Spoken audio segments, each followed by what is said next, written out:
Greetings and welcome. My name is Marisol Reyes, and tonight a very special report.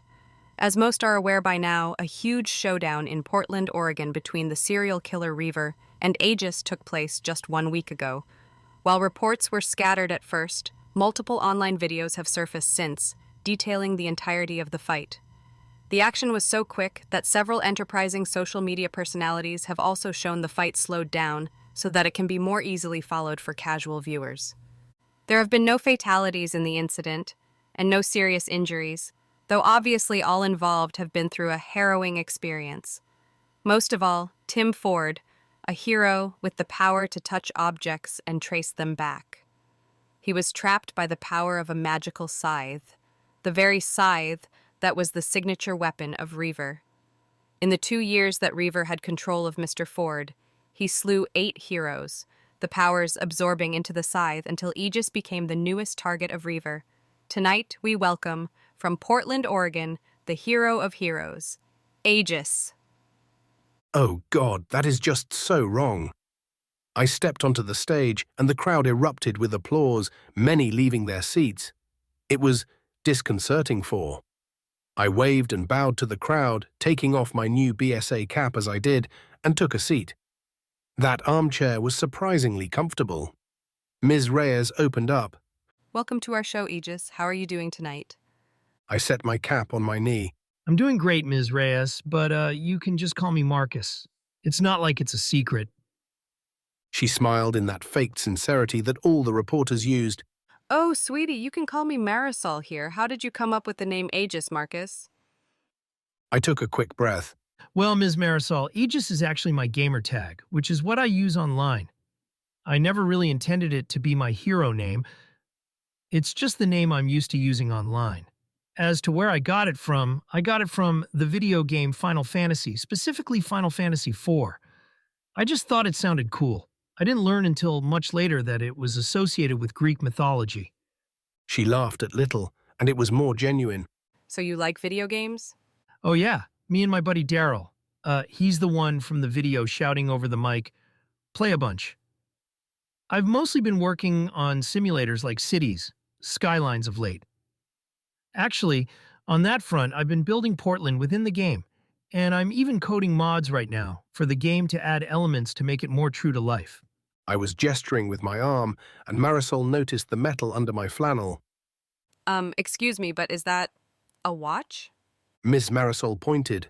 Well, this is going to be a weird moment. Oh, this is Reaver. I pulled up the sleeve of the flannel and held up what looked like a chrome bracer.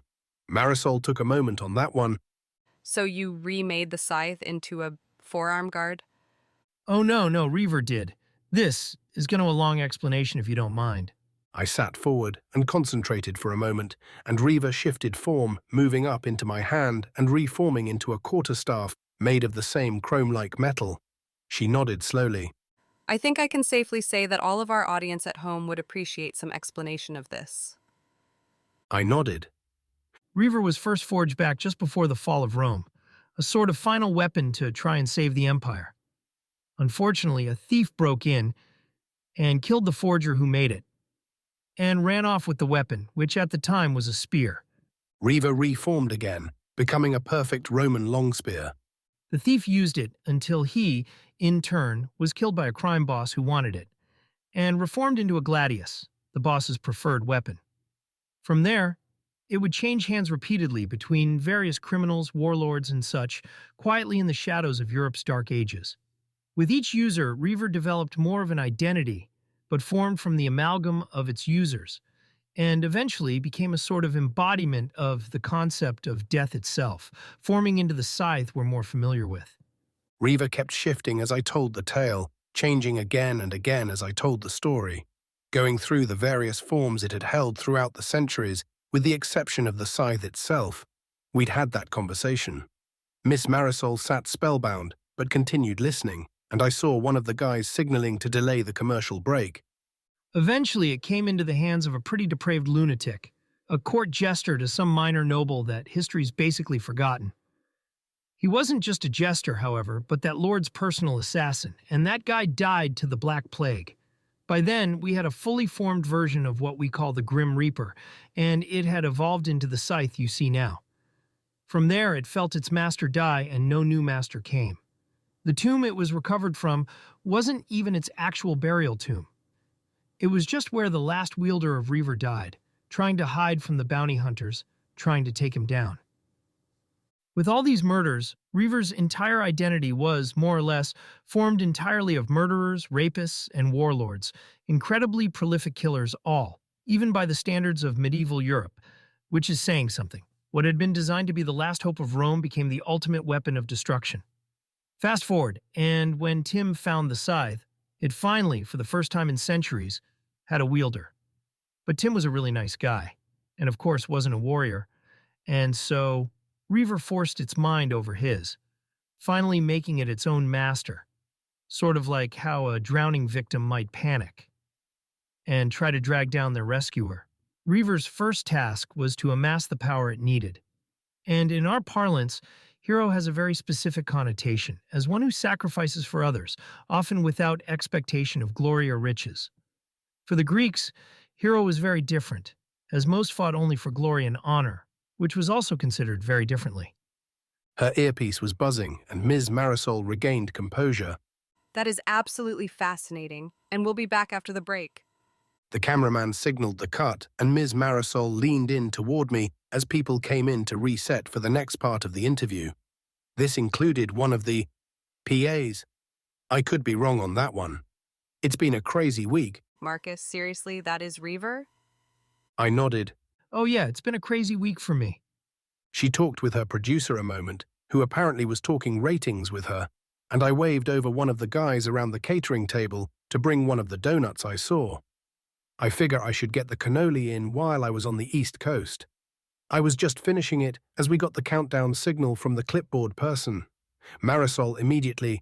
Welcome back. We're continuing our interview tonight with the hero known as Aegis, who has dramatically revealed a hidden history of the sentient weapon, Reaver. So Marcus, you were saying that Reaver had a long chain of criminals as wielders. How did this inform what it became? I leaned back in the chair. Well, imagine a child raised with only the morals and ethics of Charles Manson and Hannibal Lecter, and then remember that both of those monsters in flesh would be considered to be posting rookie numbers by the standards of the Dark Ages. The most hardcore conservatives of the here and now would be a bunch of tree-hugging hippies even a couple of 100 years ago. When that child turns 18 and goes out into the world, they have no exposure to any sort of traditional morality, and that's just shy of 2 decades, let alone centuries. Its understanding of the term hero was based on the heroes, to be distinguished from heroes as we know them, of ancient Greece, and they were not considered on the value of anything we'd consider a hero in today's world. So when it took over the mind of Tim, Reaver just applied its own understanding of the model. Villains are the enemies of heroes, and so it looked at Tim's conception of what a villain is and, well, when we talk about villains, we have a particular meaning too that's very different. It used to mean someone bound to the land of a villa. So essentially farmers and other lower-class jobs that were bound to the lands of their noble lord. That turned into villain, which just meant someone of less than knightly status, then got sort of jammed in with the word vile. And we start getting to where we are now. And that got made concrete when supers first emerged and the first supervillains appeared. By the time our concept of heroes and villains had fully become a thing, Reaver was totally entombed and missed that history. Tim was a hero, and the hero was fighting it, trying to deny it, so it registered itself as the enemy of heroes, and the whole horror show begins. Miss Marisol sat silent for a moment while I took a sip from my mug of Dr. Pepper. So, how did you learn all this? Reaver, told is the wrong technical word here, but it presented itself to me. Originally, during the final bit where I picked up the scythe and the huge light show began that eventually destroyed the cameras, Reaver saw itself in the guise of that jester with the scythe, and that's what it showed me in what was basically a liminal space where we fought for control. Miss Marisol stopped me. Wait, what happened there? I laughed and shook my head. You know, I must have explained this to people half a dozen times, and I have yet to have anyone believe me that it went down that way. But here it goes. Basically, it was a war between light and dark. Darkness was all Reaver knew, and saw the light as its enemy, as its end. It was a contest of wills, so I focused on my light, the people I love, and Reaver freaked out and went on a full assault. I nearly lost. She wasn't even disguising the genuine curiosity at this point. You almost lost? What would have happened if you had? Well, I had a plan for that. I set up a classmate of mine with a taser to incapacitate me, then just, kick the scythe away. Anyways, I was pushing Reaver, trying to gain control, and it was pushing back, trying to defend itself. And from there, to harness my will, I did an unconventional mantra. God, they'd all thought I was joking when I told them, but truth is stranger than fiction. Ms. Marisol smiled.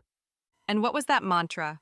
I was fighting laughing. I swear by all I hold dear in this world, I recited the Scout laws. She really did laugh this time, and not that ha-ha-ha laugh. She actually snorted a bit, and her accent picked up as I joined in on laughing. This insane evil, and you just... Dios mío! I wiped a tear from my eye. Look, if I'd had a better mantra, I'd have used it, but I've been in Scouts one way or another since I was like 4-year-old. I started out as a tag-along in Mackenzie's Brownie Troop. Then when I was 6, I went after Tiger Scouts myself. I've had to teach those laws to incoming boys, made sure they had it down pat, and explained the tenets of the laws to them. And what happens to Reaver now? I considered for a bit. Well, I'm not entirely sure. It isn't inherently evil, nothing that can think is. It was just used and abused for so long that it assumed that was the natural state and balance of the world, to be the abuser or the abused. I was shocked as hell when it appeared to my mind while we were getting in the Uber on the way to Sherry's. It pleaded for me not to let go of it, because I had to stick it somewhere. And seriously, it was a 7-foot-tall scythe. Van or not, it wasn't fitting as it was. When it pleaded to my mind, it felt like a child crying out, not that dark thing I'd fought. When it realized it wouldn't fit in the van, it reformed itself into the bracer, which was so much easier on carrying around. Shocked the hell out of the driver. In any event, it just didn't want to die or to be cast aside again.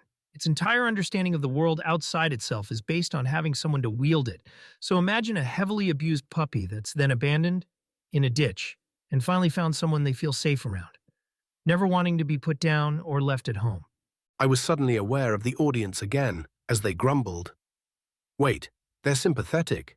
Sort of figured that'd be a harder sell, but I guess once you start describing abused animals, it kind of snaps everyone around to how horrific the treatment was. Ms. Marisol's eyes were a little watery. Then she quirked a bit. So, wait, who's Sherry? Oh, sorry. Sherry's is a chain of 24-hour diners back home. I'm just so used to everyone knowing that I didn't think to explain. We were all a bit hungry after the whole thing, so went and got food till parents came to get us. We didn't just walk off by ourselves, though. Ms. Anna from the HAA went with us. She's a therapist and counselor for new supers at the Portland branch, so we've talked a bunch. Obviously, after the whole fight went down, having a trained therapist along was probably a good thing. I nodded along to emphasize the last bit, then got back to business with Reaver's current status. So now I'm having to essentially train Reaver in modern morals and ethics, which is why I'm carrying it around with me. I don't really have much use for weapons, so I'm not sure where it goes from here, but I want to see the powers that Reaver took put to the use they were intended for by their respective heroes, to help those that need it. So something of them continues to live on through service. There was applause. An absolutely stunning story, Marcus. Let me ask you, outside of this whole thing, what are you working on now?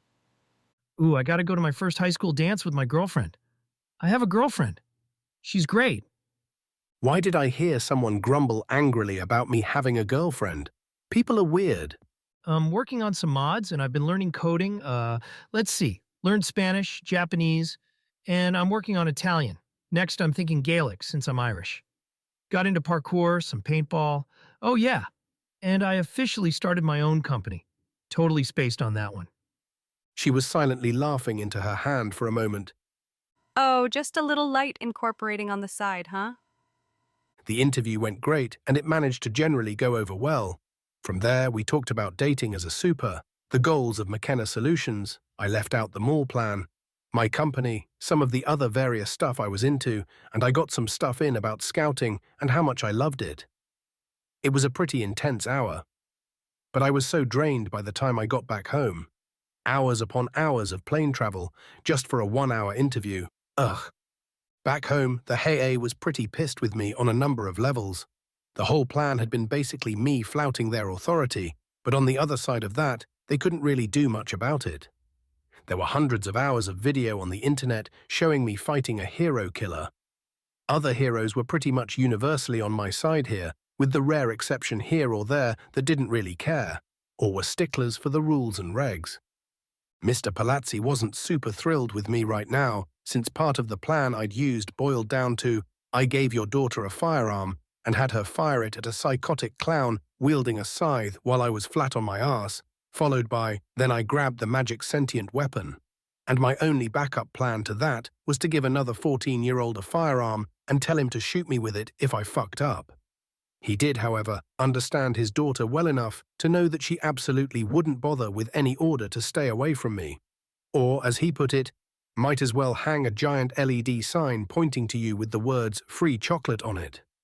Partly because the Huskies had been so far ahead, and partly because one member of the Huskies did help take down a supervillain, Huskies got the win. And the Ducks didn't dispute it. Friday's dance was moved to Saturday, and school was cancelled for Friday. Again, pretty sure that was a solid plan. Mr. Palazzi laughed hysterically when he saw my reaction to Amy's dress for the dance, angry with me or not. If I didn't have video evidence of you fighting that thing, I'd never believe it. I was 6'3" now, but the growth had stopped. The rest of the 1% still seemed to be working, so I went by Dr. Kim's office at OHSU, just to make sure things were okay. He explained that generally speaking, genetics is a major factor in height and can be affected by things like nutrition and such. But to think of DNA like a blueprint, the lack of further growth just meant that, as far as the body was concerned, I had finished with that part of puberty's construction system. At least I could finally settle into a single size of clothes. The constant re-shopping my wardrobe was seriously getting on my last nerve. In other news, I had to replace pretty much my entire uniform for Scouts. Hadn't noticed until I was in the bathroom at Shari's, but yeah, Scout uniforms aren't really built for advanced gymnastics. I'd torn the pants, the shirt, the damn belt had even gotten effed up. Even my shoes and socks were shredded from the movements and severity of the fight. Only the neckerchief and cap survived, and Amy hadn't been kidding. She was now wearing that thing around school, so I ordered a new one, which I'm still breaking in. But if I'm honest, I really like her wearing my hat. Mum made a case for my dead uniform, sort of a trophy of the fight. She thought I'd looked dashing. I started on designs for an actual supersuit, because I'm not showing up in that again. Ever seen someone look like a badass taking off a neckerchief? Yeah, I've watched the video, and neither have I.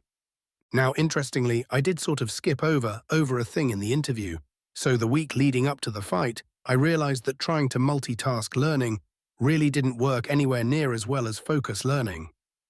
Essentially, multitasking just meant doing a bunch of stuff less well than you would if you were focusing on any one thing.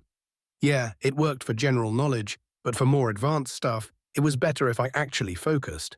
So if, just hypothetically mind, I wanted to learn to really max out day trading on the stock market, it would be vastly faster to just focus on that by itself. In completely unrelated news, Wall Street is becoming terrified of shorting stocks this week for some reason. Weird coincidence.